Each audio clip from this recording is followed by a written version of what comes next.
Hello friend, welcome to my YouTube channel key for study. तो आज जो है हम लोग वैदिक सिविलाइजेशन, वैदिक जो ऋग्वेद और उत्तर वैदिक काल है उनका जो उनसे रिलेटेड जो भी इंपॉर्टेंट क्वेश्चन है, लगभग 110 प्लस जो इंपॉर्टेंट क्वेश्चन है उसको जो हम लोग इस वीडियो में डिस्कस करेंगे। इस वीडियो को जो हम लोग दो पार्ट में पढ़ेंगे। पहले वाले पार्ट में जो है हम लोग लगभग 50 क्वेश्चन, और दूसरे वाले पार्ट में जो भी रिमेनिंग क्वेश्चन है 60 क्वेश्चन, उसको जो है दूसरे वाले पार्ट में करेंगे, क्योंकि बहुत ज्यादा लंबा हो जाएगा वीडियो, तो बोरिंग हो जाएगा। चलिए स्टार्ट करते हैं सबसे पहला क्वेश्चन के साथ। सबसे पहला क्वेश्चन है, पूर्व वैदिक या ऋग वैदिक संस्कृति का काल किसे माना जाता है? तो जैसा कि आपको पता है, ऋग वैदिक काल को दो दो भाग में डिवाइड किया गया। एक तो पूर्व वैदिक काल और एक उत्तर वैदिक काल। तो दोनों का जो है अलग अलग टाइम पीरियड है। तो पूर्व वैदिक काल का जो टाइम पीरियड है वो है 1500 ईसा पूर्व से 1000 ईसा पूर्व ये। और उत्तर से, जैसे सेकंड क्वेश्चन में है, उत्तर वैदिक संस्कृति का काल माना जाता है 1000 ईसा पूर्व से 600 ईसा पूर्व। तो इसको दो, ऋग वैदिक काल को दो भाग में, पूर्व और उत्तर। पूर्व का ये टाइमिंग है और उत्तर का ये टाइमिंग है। चलिए नेक्स्ट क्वेश्चन देख लेते हैं हम लोग। नेक्स्ट क्वेश्चन है, आर्य शब्द का शाब्दिक अर्थ है। आर्य जो है, इसका मीनिंग क्या है? आर्य का श्रेष्ठ या वीर या योद्धा, यक्षकर्ता या पुरोहित, श्रेष्ठ या कुलीन, विद्वान। तो हम लोग को इसका मीनिंग बताना है। तो आर्य का जो मीनिंग होता है, आर्य का मतलब होता है श्रेष्ठ या कुलीन, श्रेष्ठ या कुलीन। नेक्स्ट क्वेश्चन जो है अपना, नेक्स्ट क्वेश्चन है, प्रारंभिक आर्यों के बारे में निम्न में से कौन सा सही नहीं है? कौन सा सही नहीं है? तो इसमें से इनकरेक्ट स्टेटमेंट को जो हम लोग को बताना है। पहला स्टेटमेंट है, वे संस्कृत बोलने वाले थे, वे घुड़सवारी किया करते थे, वे कई झुंडों में भारत पहुंचे और वे मुख्यतः नगरों में निवास करते थे। तो ये जो लास्ट वाला स्टेटमेंट है कि वे मुख्यतः नगरों में निवास करते थे, ये बात जो है गलत है। वो लोग ग्रामीण थे। क्या थे? ग्रामीण। वो लोग गांव में निवास करते थे। और ये तीन जो स्टेटमेंट है कि वो लोग संस्कृत बोलने वाले थे, बिल्कुल आर्य लोग की भाषा संस्कृत थी, वे घुड़सवारी जानते थे और वो झुंडों में भारत पहुंचे थे। तो ये तीनों जो स्टेटमेंट है वो करेक्ट है, ये स्टेटमेंट जो है ये गलत है। नेक्स्ट क्वेश्चन है, इनमें से कौन सी फसल का ज्ञान वैदिक काल के लोगों को नहीं था? कौन सा फसल का ज्ञान जो है वैदिक काल के लोगों को नहीं था? तो जौ, गेहूं, चावल, तीनों का तो था ही। जौ का भी था उनको, गेहूं, जौ, इन चावल तीनों का जो है ज्ञान था उनको। तंबाकू का ज्ञान जो है उन लोगों को नहीं था। नेक्स्ट क्वेश्चन देखते हैं, उत्तर वैदिक काल में वेद विरोधी और ब्राह्मण, उत्तर वैदिक काल जो बाद का ऋग वैदिक काल है उसमें वेद के जो विरोधी में या ब्राह्मण के विरोधी में जो धार्मिक अध्यापक होते थे उनको किस नाम से जाना जाता था? तो उस समय उनको जो है श्रमण बोला जाता था। क्या बोला जाता था? श्रमण। नेक्स्ट क्वेश्चन देखते हैं, वैदिक गणित का महत्वपूर्ण अंग है। वैदिक मैथ जो है उसका बहुत ही इंपॉर्टेंट पार्ट है शूल्य सूत्र। शूल्य सूत्र, और ये जो है ना जियोमेट्री से रिलेटेड है। जियोमेट्री, ज्यामिति से रिलेटेड है।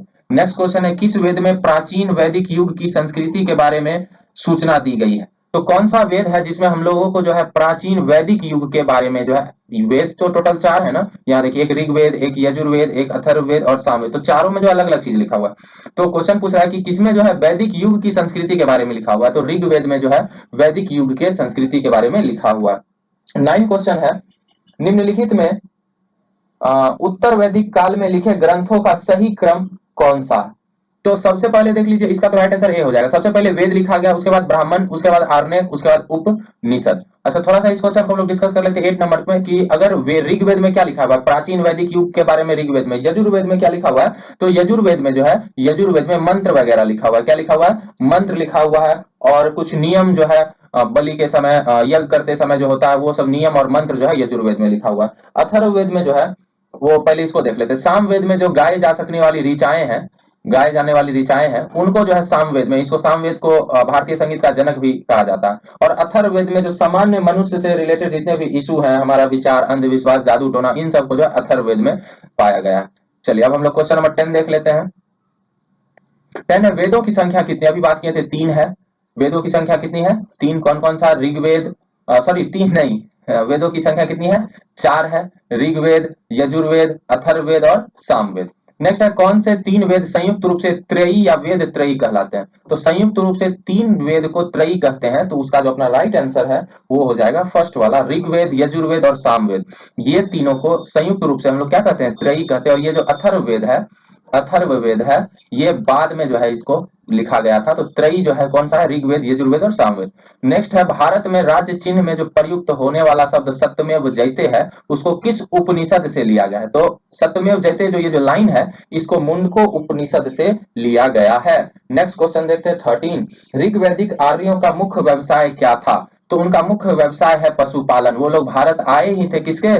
चारा के, चारागाह करने, गाय वगैरह जो है उसको चारा चराने के लिए, और उस इधर ही मूव कर गए। भारतीय संगीत का आदि ग्रंथ, भारतीय संगीत का जनक माना जाता है किसको? सामवेद को। नेक्स्ट है प्रथम विधि निर्माता कौन थे? तो प्रथम विधि निर्माता जो है मनु थे। चलिए अब हम लोग नेक्स्ट क्वेश्चन देख लेते हैं। कृष्ण भक्ति का प्रथम और प्रधान ग्रंथ, कृष्ण भगवान का भक्ति का प्रथम ग्रंथ और प्रधान ग्रंथ जो है वो श्रीमद् भागवत गीता है। ऋग्वेद में संपत्ति का प्रमुख रूप क्या है? तो ऋग्वेद में संपत्ति का प्रमुख रूप है गोधन। ऋग्वेद के किस मंडल में शूद्र का उल्लेख पहली बार मिलता है? तो ऋग्वेद के 10वें मंडल में जो है 4 समाज का वर्णन मिलता है। इसी में पहला जो है 4 वर्ण में जैसे ब्राह्मण हो गया, और क्षत्रिय हो गया, दूसरा और तीसरा वैश्य, और चौथा जो है शूद्र। तो ऋग्वेद के जो 10वां मंडल है उसमें जो है इन 4 ब्राह्मण, क्षत्रिय, वैश्य और शूद्र का जो है वर्णन मिलता है। अगर 9वां मंडल का बात करें तो ऋग्वेद का 3-4 मंडल है जिस रिलेटेड क्वेश्चन आता है। 9वें मंडल में देवता सोम का उल्लेख है। किसका उल्लेख है 9वें मंडल में? देवता सोम का उल्लेख है। और ये देवता जो है ना ये वनस्पति के देवता थे।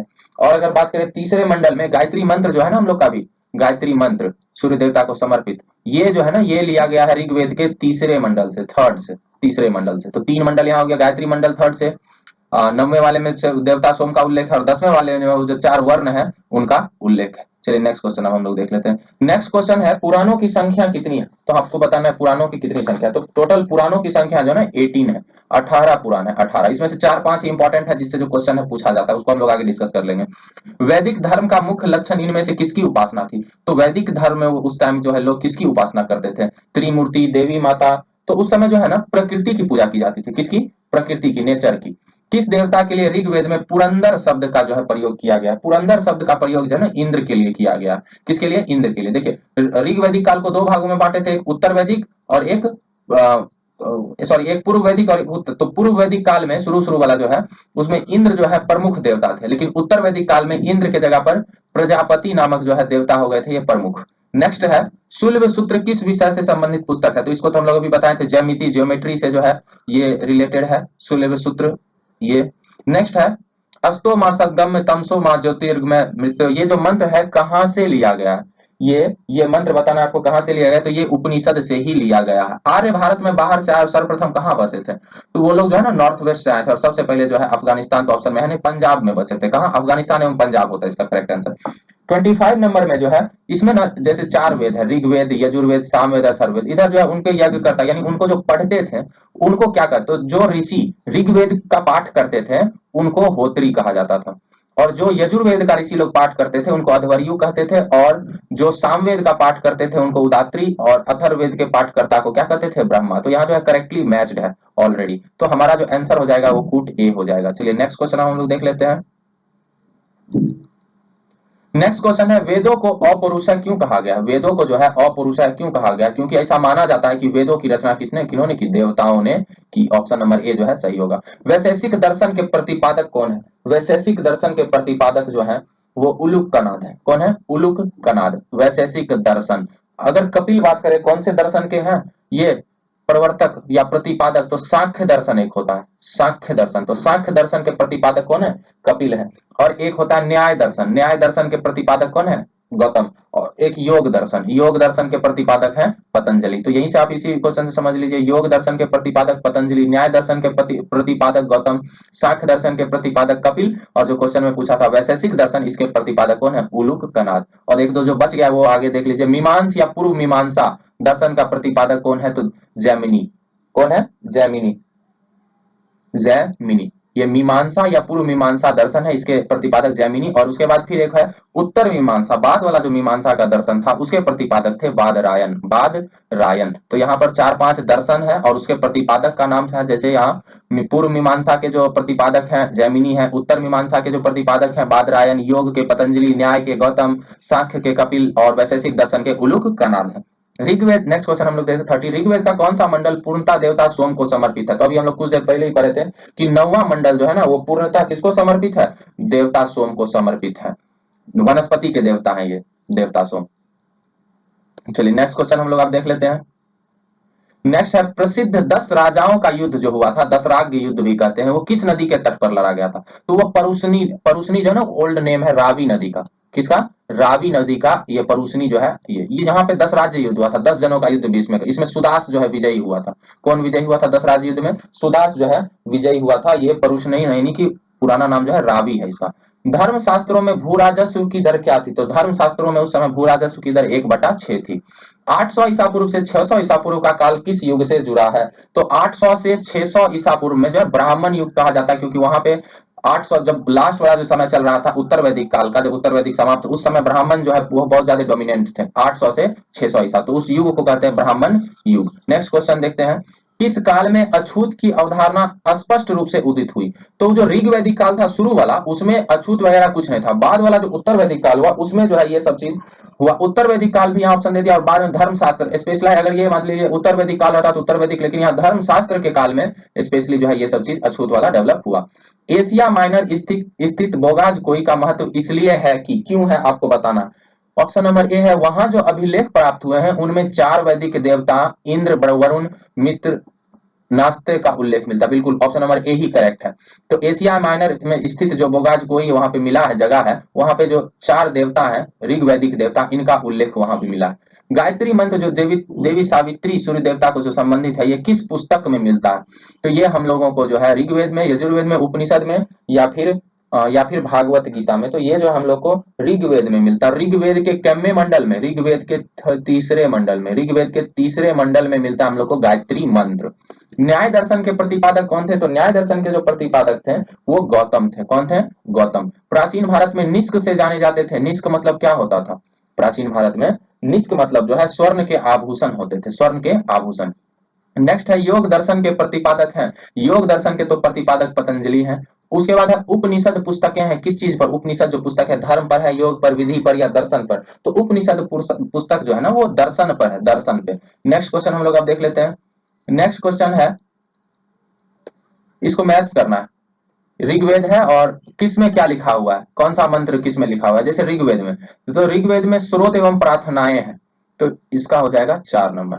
उसके बाद है यजुर्वेद, अथर्ववेद छोड़ दीजिए, सामवेद। सामवेद जानते हैं संगीत वाला है, संगीत रिलेटेड सामवेद। और यजुर्वेद में बताए थे कि जो वो कर्म कांड के समय जो है, पूजा करने के समय जो नियम है वो सब यजुर्वेद में। तो 2 तो है करेक्टली मैच, 2 जो है वो करेक्टली मैच है। और 4 का अथर्ववेद जो है ये बोले थे ह्यूमन से रिलेटेड है, हमारे विचारों से, अंधविश्वासों से, तंत्र मंत्र, जादू टोना, ये सब इसी में है। तो ये सौंदर्य वाला जो भी है ये सब, तो वो ए का 4 यहाँ एक ही है ऑप्शन।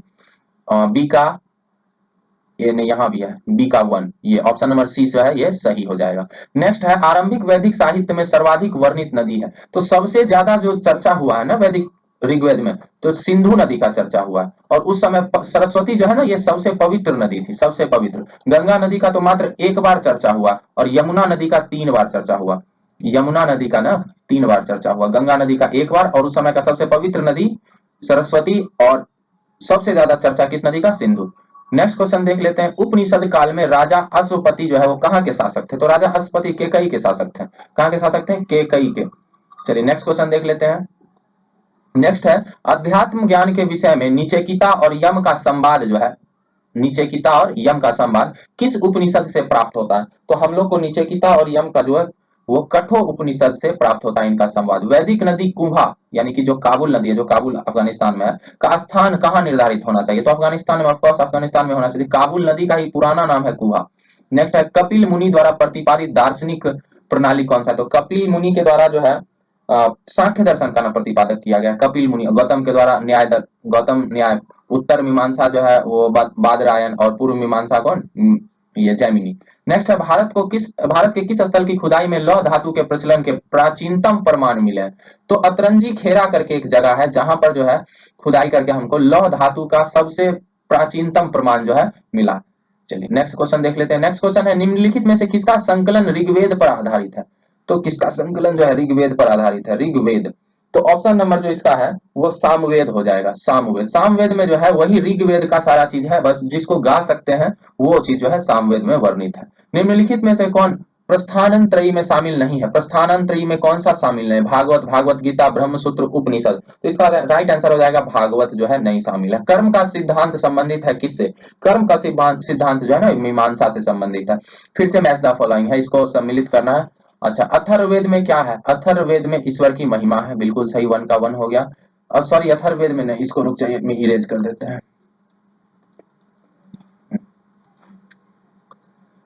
ऋग्वेद में नहीं ईश्वर की महिमा है, अथर्ववेद में है। सामवेद तो संगीत हो गया। यजुर्वेद में जितने भी नियम कानून विधि हैं, और अथर्ववेद में सामान्य मनुष्य से रिलेटेड जो भी है, औषधि वगैरह सब ये। तो अपना ए का 3 यहाँ भी है, A का 3 यहाँ भी है। अच्छा, बी का 1 यहाँ, तो ऑप्शन नंबर जो है ए जो है सही हो जाएगा। चरक संहिता नामक पुस्तक किस विषय से संबंधित है? तो हम लोग को चरक संहिता जो है ना, चिकित्सा से संबंधित पुस्तक है। यज्ञ संबंधी विधि विधानों का पता चलता है हम लोग को किससे? तो यज्ञ संबंधी विधि विधानों जो है ना, वो हम लोग को पता चलता है किससे? यजुर्वेद से। किससे? यजुर्वेद का ऑप्शन नंबर डी। 53 में क्या हो जाएगा? ऑप्शन नंबर डी हो जाएगा। नेक्स्ट है वैदिक युगीना सभा। वैदिक युगीन सभा, सभा क्या होता था? गांवों का एक व्यावसायिक लोगों का संस्था होता था, राज दरबार होता था, राज्य के समस्त लोगों की एक राष्ट्रीय सभा होती थी, मंत्री परिषद को सभा कहते थे। तो वहां मंत्री परिषद जो होता था वही क्या कहलाता था? सभा कहलाता था। नेक्स्ट क्वेश्चन देख लेते हैं। नेक्स्ट क्वेश्चन है, वैदिक युग में प्रचलित लोकप्रिय शासन प्रणाली उस समय किस तरह से? क्या उस समय गणतंत्र था, प्रजातंत्र था, वंशानुगत राजतंत्र था, निरंकुश था? तो उस समय जो है ना, गणतंत्र था, गणतंत्र। सबसे प्राचीन वेद कौन सा? सबसे प्राचीन वेद ऋग्वेद, और सबसे बाद का वेद अथर्ववेद। नेक्स्ट क्वेश्चन देखते हैं, निम्नलिखित में से कौन भारतीय दर्शन का आरंभिक विचारधारा है? सबसे शुरुआत में कौन? तो सबसे शुरुआत में सांख्य दर्शन आया। सांख्य दर्शन के प्रवर्तक कौन है? कपिल। नेक्स्ट क्वेश्चन देख लेते हैं, सांख्य, योग, न्याय, वैश्विक मीमांसा एवं वेदांत, इन 6 भिन्न भारतीय दर्शनों की स्पष्ट रूप से अभिव्यक्ति हुई है किस युग में? तो वैदिक युग में। वैदिक युग में ही इनकी अभिव्यक्ति हुई है। नेक्स्ट क्वेश्चन देख लेते हैं। नेक्स्ट क्वेश्चन है, निम्नलिखित में वह दस्तकारी कौन सी है जो आर्यों द्वारा व्यवहार में लाई जाती थी? मृद भांड, बढ़ईगिरी, नहीं लाई जाती, सॉरी नहीं लाई जाती, मतलब कौन सा एक्टिविटी जो है आर्य लोग नहीं करते थे? तो आर्य लोग जो है लुहारगिरी नहीं करते थे, वो लोग लुहारगिरी नहीं करते थे। नेक्स्ट क्वेश्चन है, वो लोग वो पॉटरी करते थे, बढ़ईगिरी काश्तकारी करते थे, आभूषण भी बनाते थे, लेकिन लोहा से रिलेटेड जो भी होता है वो नहीं करते थे वो लोग। सुमेलित कीजिए। अथर्ववेद, अच्छा इधर लिखा अथर्ववेद, अच्छा ये उपवेद को वेद से मैच करना है। वेदों के अंदर भी उपवेद होते हैं, इधर वेद का नाम लिखा है, इधर उपवेद का, इनको जो हम लोग को क्या करना है?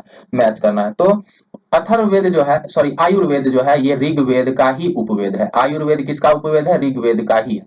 धनुर्वेद जो है ये यजुर्वेद का, ये तो करेक्टली मैच्ड है। धनुर्वेद जो यजुर्वेद का, और गंधर्व वेद जो है ये सामवेद का उपवेद है, और शिल्प वेद या अर्थशास्त्र जो है ये अथर्ववेद का। तो 1 2 3 4 ऑप्शन नंबर ए हो जाएगा करेक्ट। तो अभी इस पार्ट में हम लोग सिर्फ 60 क्वेश्चन डिस्कस किए, और जितना भी क्वेश्चन बच गया है इसी वीडियो के पार्ट 2 में जो हम लोग डिस्कस करेंगे। तो अभी के लिए बस इतना ही, और पार्ट 2 देखना चाहते हैं तो मेरे चैनल को कर लीजिए सब्सक्राइब, अच्छा लगा हो तो वीडियो को कर दीजिए लाइक, कमेंट कर दीजिए क्या चाहते हैं जरूर बताइए, और पार्ट 2 देखने के लिए कनेक्टेड रहिए। अभी के लिए बस इतना।